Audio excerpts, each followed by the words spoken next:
এক ভয়াবহ ট্রেন দুর্ঘটনা। উত্তরপ্রদেশের গুন্ডায় এক ভয়াবহ ট্রেন দুর্ঘটনা হয়েছে। ডিব্রুগড় এক্সপ্রেসের 12টি কামরা বেলাইন হয়ে মৃত অন্তত 2, আহত বেশ কয়েকজন।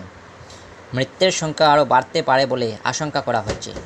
চণ্ডীগড় থেকে ডিব্রুগড়গামী ডিব্রুগড় এক্সপ্রেসের অন্তত 10-12টি কামরা লাইনচ্যুত হয়ে বলে জানা গেছে। বৃহস্পতিবার দুপুর 2:30 নাগাদ গুন্ডা ও মনকাপুরের মাঝে জিলাহি স্টেশনের কাছে দুর্ঘটনাটি ঘটেছে। দুর্ঘটনার পর অসমের মুখ্যমন্ত্রী মাননীয় হিমন্ত বিশ্ব শর্মা পরিস্থিতির খোঁজখবর নিতে শুরু করেছেন বলে জানা গিয়েছে। ডিব্রুগড় এক্সপ্রেস ট্রেন নম্বর হলো 15904 এবং আমাদের নিউজ চ্যানেলের স্ক্রিনের মাধ্যমে আমরা গুয়াহাটি, ডিব্রুগড় এবং গুন্ডা রেলওয়ে স্টেশনের হেল্পলাইন নাম্বার দিয়ে দিয়েছি। গুন্ডা রেল দুর্ঘটনার হেল্পলাইন নাম্বার, গুয়াহাটি, ডিব্রুগড় এবং গুন্ডা রেলওয়ে স্টেশনের হেল্পলাইন নাম্বার এই যে দেওয়া আছে।